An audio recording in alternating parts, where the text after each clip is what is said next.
नमस्कार मंडळी, आज आपण बनवणार आहोत ब्रेड पकोडे। चला तर मग रेसिपीला सुरुवात करूया। 2-3 दिवस झालं सारखं पाऊस चालू आहे, त्यामुळे काहीतरी खमंग खावंसं वाटायले। मग चला मी आज तुमच्यासाठी ब्रेड पकोडे घेऊन आले आहे। हे पहा, ब्रेड काढून घ्यायचं, त्याला असं तिरपं चिरून घ्यायचं। त्यानंतर आपल्याला लागणार आहे बेसन पीठ। बेसन पिठामध्ये जिरे, थोडीशी हळद टाकायची, लाल तिखट, एकदम भारी लागतात आपले ब्रेड पकोडे। तुम्ही नक्की ट्राय करा। चवीनुसार मीठ टाकायचं आणि सर्वांनाच आवडतील, सर्वजण आवडीने खातील। ओवा टाकायचा, ओव्याने खूप छान सुगंध येतो। आपलं पीठ तयार आहे, त्यात थोडासा खायचा सोडा टाकायचा आणि पाणी टाकून सगळं व्यवस्थित मिक्स करून घ्यायचं।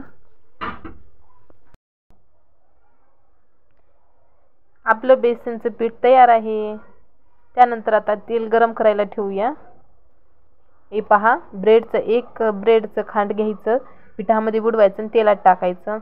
एकदम सोप्या पद्धतीमध्ये ब्रेड पकोडे आपले बनवून तयार होतात। तुम्हाला हा व्हिडिओ कसा वाटला नक्की कळवा। व्हिडिओ आवडला तर चॅनलला लाईक, सबस्क्राईब करायला विसरू नका।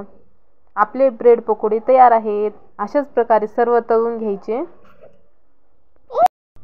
हे पहा, एकदम खायला चविष्ट आणि एकदम सोपी रेसिपी, आणि सारखं पाऊस चालू आहे त्यामुळे काहीतरी खमंग बनवून तयार आहे।